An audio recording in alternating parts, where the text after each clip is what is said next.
Graça, misericórdia e paz da parte de nosso Senhor e Salvador Jesus Cristo. Amém? Que o Senhor possa hoje, de um modo especial, falar aos nossos corações de uma maneira viva, direta, e que possamos compreender aquilo que o Santo Espírito fala conosco no dia de hoje. Amém?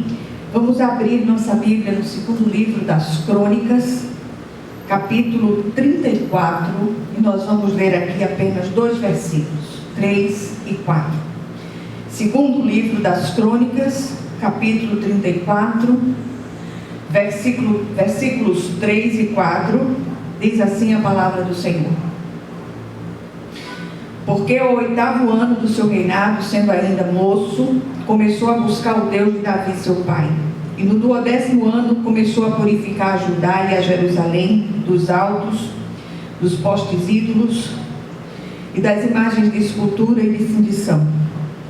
Na presença dele derribaram os altares dos Baalins, ele despedaçou os altares de incenso que estavam acima deles, os postes ídolos e as imagens de escultura e de fundição. Quebrou-os, reduziu-os a pó e os aspergiu sobre as sepulturas dos que eles tinham sacrificado.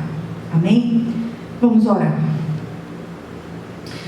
Senhor nosso Deus e nosso Pai Celestial, vem falar ao nosso coração, vem nos despertar, Senhor, para a santificação e honra, para um andar digno na Tua presença, de modo que venhamos a glorificar-te e louvar o Teu nome em tudo, Senhor.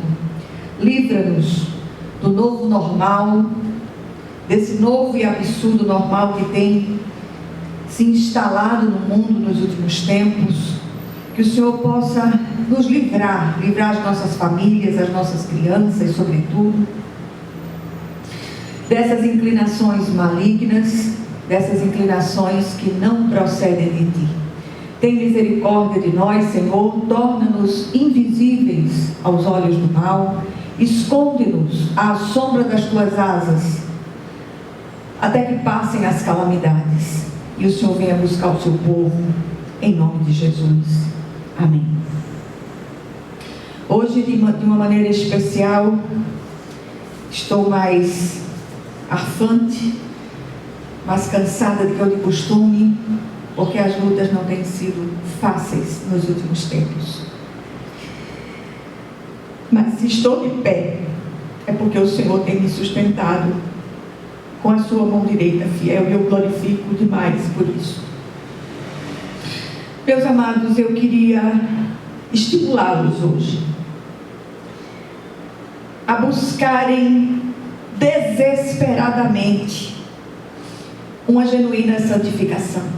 Não estou falando de santarronice, não estou falando de roupas, de usos e costumes, nada, mas de separação do sistema vigente, de tudo que está à nossa volta e ameaça, sobretudo, e especialmente as nossas famílias, as nossas crianças. O texto lido está inserido em um contexto que vai do versículo 1 até o 33 deste capítulo, e fala de uma radical e significativa reforma religiosa feita pelo rei Josias, filho de Amon e neto de Manassés. Olha só que coisa tremenda isso aqui.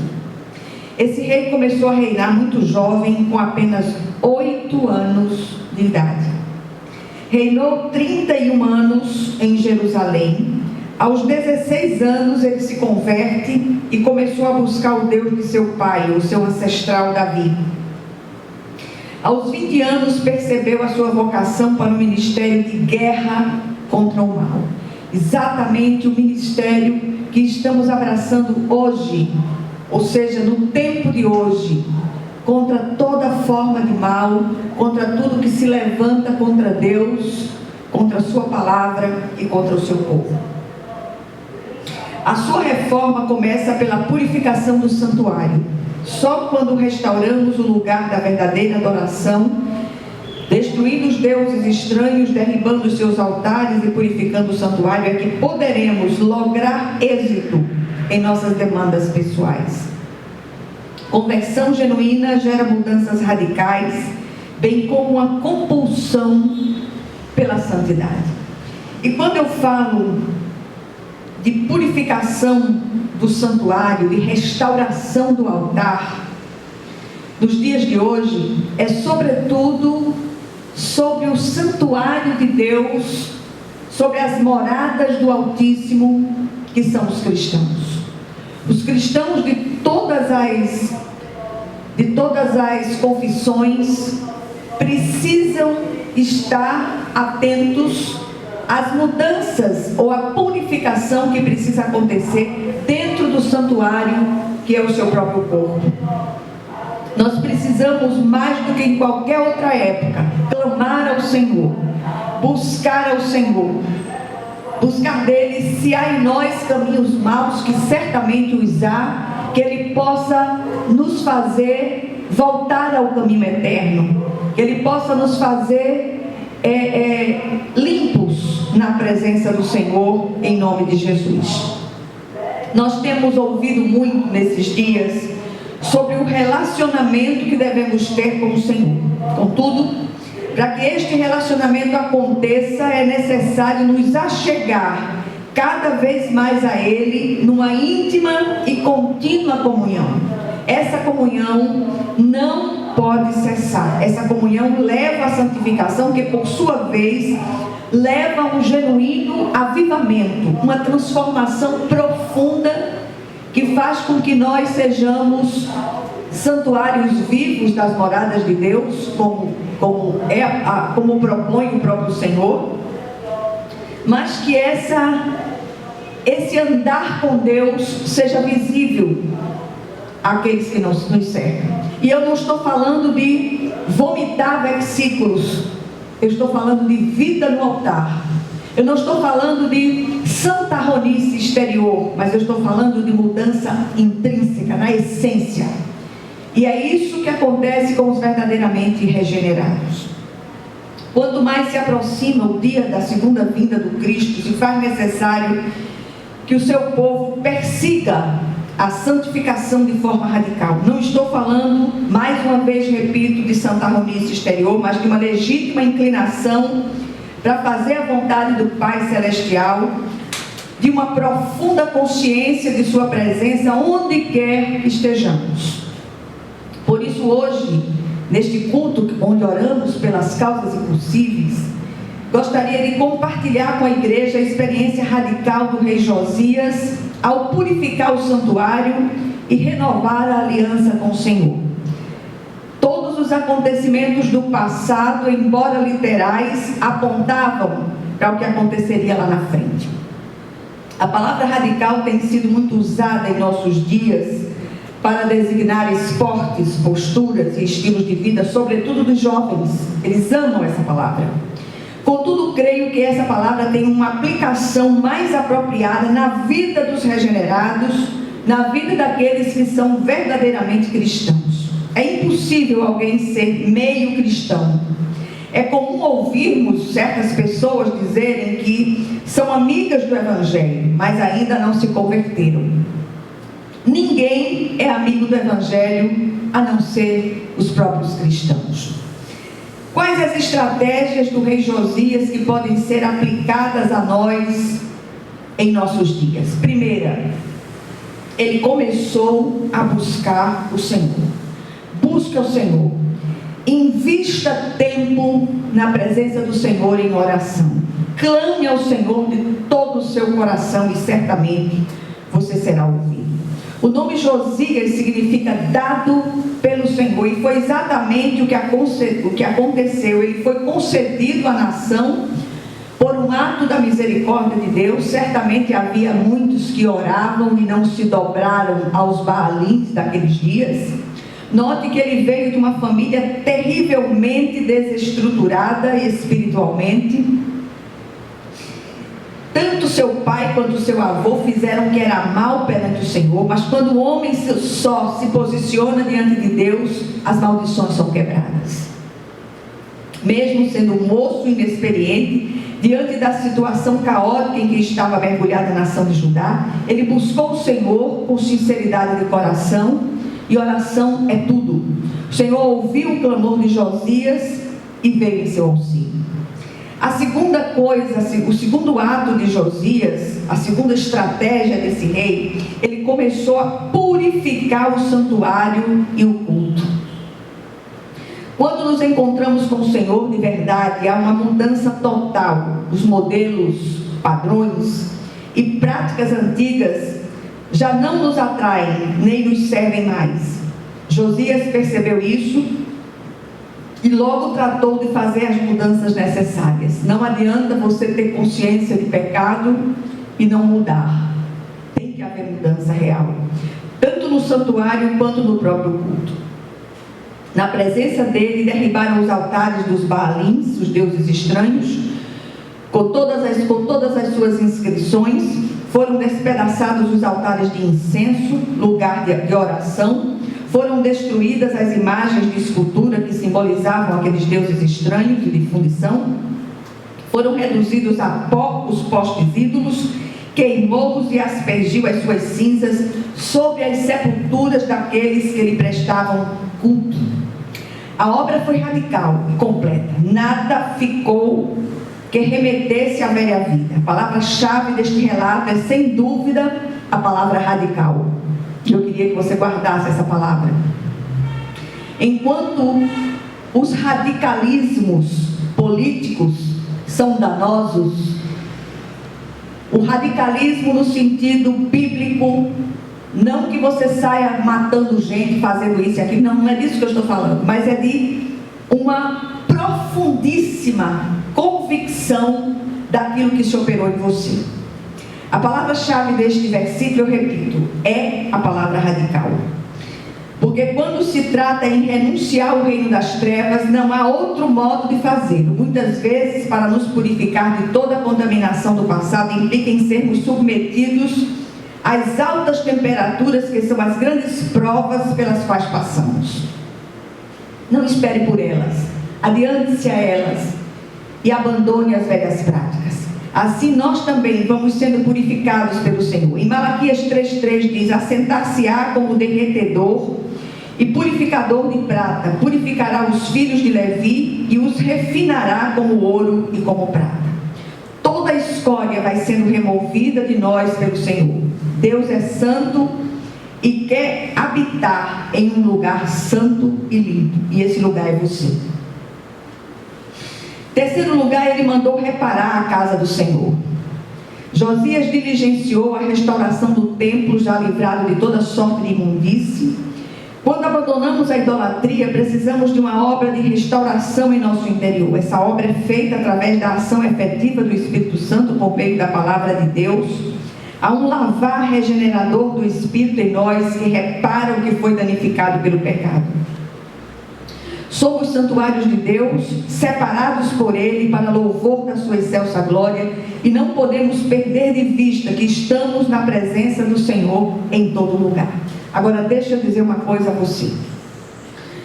Infinitamente mais difícil de retirar são os ídolos entronizados no coração.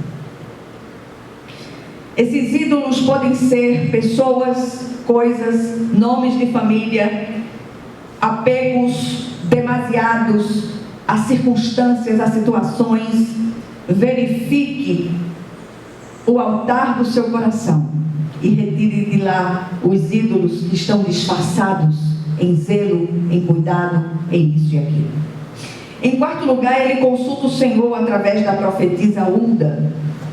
Apesar da impiedade da nação, o Senhor responde à oração do rei, prometendo-lhe paz durante os dias de sua vida. Ele havia se quebrantado diante do Senhor e isso lhe foi agradável.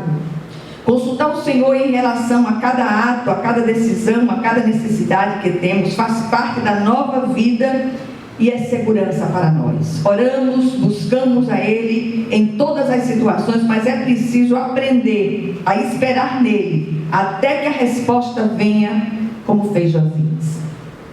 E em quarto e último lugar, ele renova a aliança com o Senhor. Depois de sua obra de purificação e conserto, Josias, juntamente com o povo, renova a aliança com o Senhor, que havia sido profanada pela idolatria e rebelião.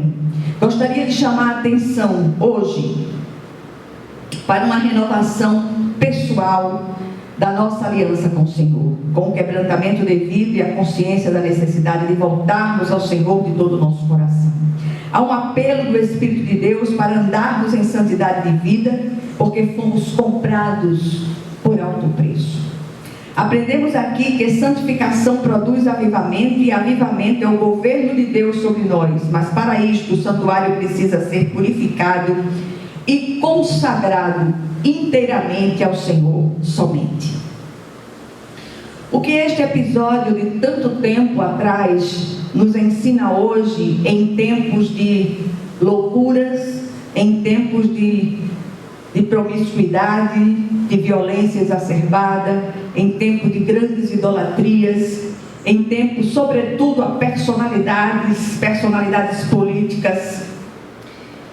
Então, em primeiro lugar, esse texto ensina hoje que o Senhor deseja que o busquemos para que Ele mesmo revele o que precisa ser tirado de nossas vidas, sobretudo aquilo que tem atravancado nosso relacionamento com Ele. Segundo lugar, Ele deseja que derrubemos aqueles altares escondidos sobre os quais oferecemos nossos sacrifícios aos ídolos que cultuamos escondido. Não podemos perder de vista que somos santuários de Deus e, como tais, não podemos nos deixar profanar com as roupagens da carnalidade e do mundanismo. Em terceiro lugar, Ele espera que o consultemos em todas as situações. Muitas vezes o grande ídolo de nossa vida é o orgulho e a autonomia, que nos fazem agir de forma autônoma, a revelia da vontade de Deus. Cuidado com isso.